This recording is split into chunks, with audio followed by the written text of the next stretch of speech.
ध्यान ये इसमें तो अंदर दिखेगा नहीं। 30 सेकंड बीत गए, 30 सेकंड बाकी है, मिनट पूरी होगी तो खराब हो जाएगा, फिर देख लेना सब चीज। जल्द समय में मेरे पास 10 सेकंड बाकी बची है, जल्दी से। नहीं नहीं ये खाली करो, बिल्कुल नहीं सुनूंगा, बिल्कुल उठो यहाँ सब लोग, जल्दी जल्दी उठो, ये खाली करो बेटा पीछे। धन्यवाद। उसी प्रतिमा ने ये बताया कि प्राण पत्थर में नहीं डाला जा सकता, संविधान स्तंभ बनाएंगे। गिरता वही है जो घुड़सवारी करते हैं, वो क्या गिरेंगे खाक जो घुटनों के बल चलते हैं।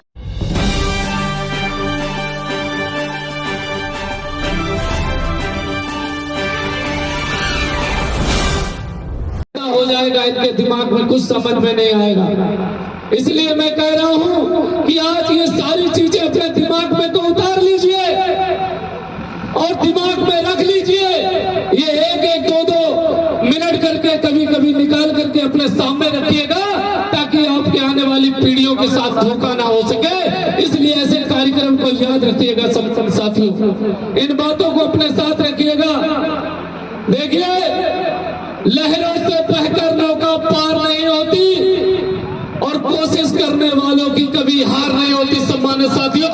इसलिए ये जंग जारी रहनी चाहिए, और ये अगर जंग जारी रहेगी तो निश्चित तौर पर मैं आपसे कह रहा हूं कि आपकी तरफ नजरें उठाने की औकात किसी में नहीं है इस देश के अंदर। जब तक आपका बाप का बनाया गया संविधान जिंदा है, जब तक पेरियार जिंदा है, जब तक फूले जिंदा है, आपकी पीढ़ियों की तरफ आंख उठाने वाला कोई माई का लाल पैदा नहीं हुआ है। इसलिए आपको सम्मान के साथ खड़ा होना पड़ेगा। आपको लगता होगा कि पेरियार ललित सिंह यादव जी के परिनिर्वाण दिवस पर अगर हम यहाँ खड़े हैं तो पेरियार साहब अभी मरे नहीं, जिंदा है, और जिंदा है तो जिंदा होने का एहसास अदा करो सम्मानित साथियों।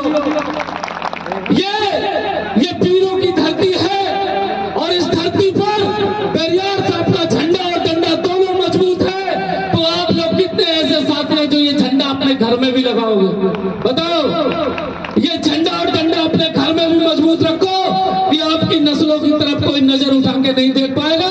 और प्रोफेसर साहब बैठे हुए हैं, इनकी पीड़ा को समझ रहा हूं। इन्होंने भी साफ कह रखा है कि मुझे नौकरी नहीं न्याय चाहिए।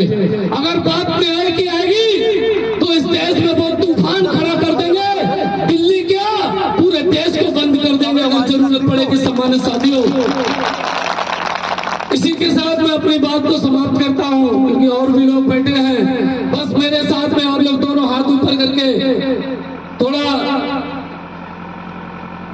दोनों हाथ ऊपर करके, अरे जय जय जय जय जय भीम, अरे जय जय जय जय जय भीम, जय पेरियार जय भीम, जय फूले जय भीम, जय सावित्री जय भीम, जय ललित सिंह जय भीम, जय रमाबाई जय भीम, अरे जय जय जय जय जय भीम।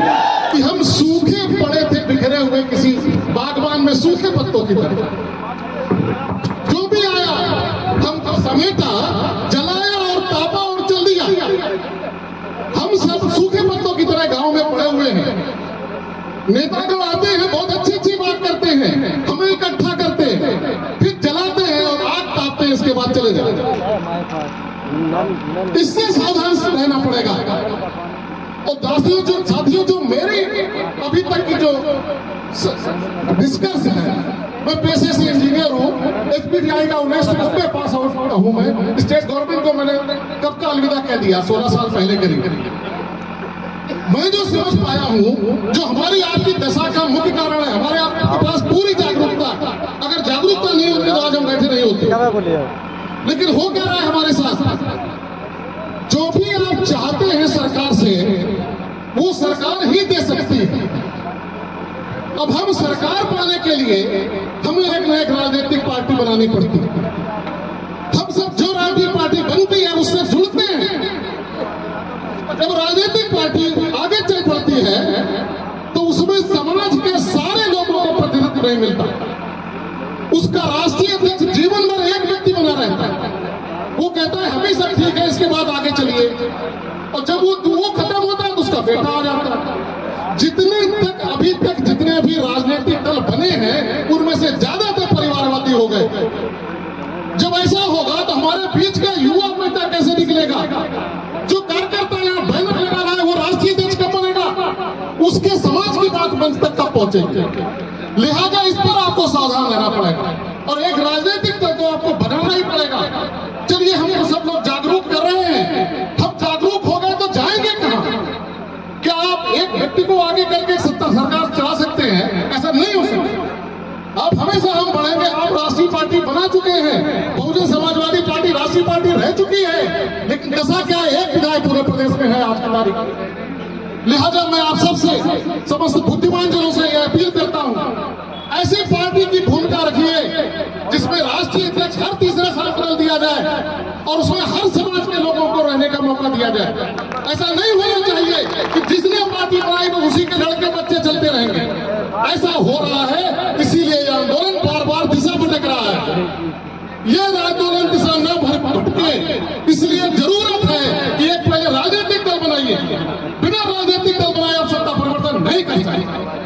कितना भी त्याग करेंगे आपको लोग सूखे पत्ते की तरह जला इकट्ठा करेंगे, जलाएंगे और तापेंगे, फिर चल और फिर हम आप लिया करेंगे। हमारे आपके बच्चे करेंगे वो अधिकार के लिए संघर्ष करेंगे। अधिकार की जरूरत है कह रहे तो बहुत अच्छी बात है। हमें केवल 3 चीज चाहिए, कुछ नहीं चाहिए। 3 चीजों के अलावा हमें चाहिए शिक्षा। जो बच्चा जो कुछ पढ़ना चाहता है उसमें निःशुल्क शिक्षा की व्यवस्था इस देश में कर दी जाए तो शायद बहुत चीजें ठीक हो जाएंगी। हमें चाहिए चिकित्सा। अरे कोई भी 2 गोली ज्यादा नहीं खाएगा। अगर निःशुल्क चिकित्सा की व्यवस्था कर जाए तो शायद आदमी जितना चाहेगा निःशुल्क पूरा श्रम करेगा। और तीसरा चाहिए न्याय। न्याय की क्या स्थिति है इस देश में? अरे आपके से अगर कोई घटना हो जाए तो भी FIR कराने के लिए आपको लाले पड़ जाते हैं। कहने के लिए हम स्वतंत्र हो गए, 70-75 साल हो गए, एक FIR दर्ज करा कर देखो तो समझ में आता है। उसके लिए भी हमें किसी महापुरुष से बड़े आदमी का सोर्स लगाना पड़ता। 3 चीजें चाहिए केवल आपको, चिकित्सा और न्याय, और ये तीनों मिल सकते हैं। लेकिन वो आपको जो ये माहौल है सरकारों का वो आपको देना नहीं चाहते। तमाम तरह के बहाने बनाते हैं। बिल्कुल मिल सकते हैं, देश में अर्थ अभाव बिल्कुल नहीं है। साथियों, मैं ज्यादा बात समय न लेते हुए, समय का अभाव है, बस 3 ही चीजें कहना चाहता हूं और माननीय मंच से भी सबसे कहना चाहता हूं कि इस विषय में अपना चिंतन जरूर दें, क्योंकि हम सब जागृत तो हो चुके हैं, लेकिन हम जाए कहां? जहां हम कोई इकट्ठा करता है वो परिवारवादी हो जाता है। समाज को दिशा देने वाले इस औरैया जनपद के हमारे भाई तो फिर भूल जाना कि मुझे यहाँ बोलते देख पाओगे। जल्दी तेजी से करो, जल्दी एक अपनी जगह, अनुशासन अपनी जगह, जल्दी 1 मिनट क्रॉस होगी ना तो समझ लेना मैं बात कह के फिर करता नहीं हूँ। नहीं, इसको खाली करो। यहाँ ये इसमें तो अंदर दिखेगा ही नहीं कोई। जल्दी 30 सेकंड बीत गए, 30 सेकंड बाकी है। मिनट पूरी होगी तो खराब हो जाएगा, फिर देख लेना सब चीज। जल्द समय में मेरे पास 10 सेकंड बाकी बची है, जल्दी से। नहीं, ये खाली करो, बिल्कुल नहीं सुनूंगा। बिल्कुल उठो यहाँ सब लोग, जल्दी उठो। ये खाली करो बेटा पीछे। धन्यवाद। बिल्कुल खाली करो ये वाला हिस्सा। धन्यवाद।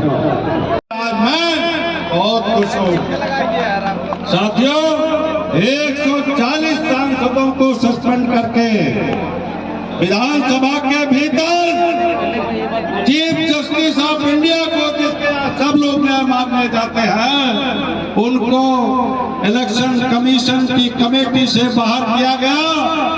अभी भाई लक्ष्मण यादव जी ने बड़ी तफसील से बातों को रखा कि तो आपका संविधान खतरे में है, आपकी बच्चों की नौकरी खतरे में है, शिक्षा खतरे में है। इसलिए इस देश के किसानों की जिम्मेदारी बनती है, नौजवानों की जिम्मेदारी बनती है कि इन पाखंडियों को एक ठोकर दे करके ये बता देना है कि ईवीएम से नहीं पर्ची से चुनाव होगा। जनता चुनती है, जनता के लिए चुनाव होगा।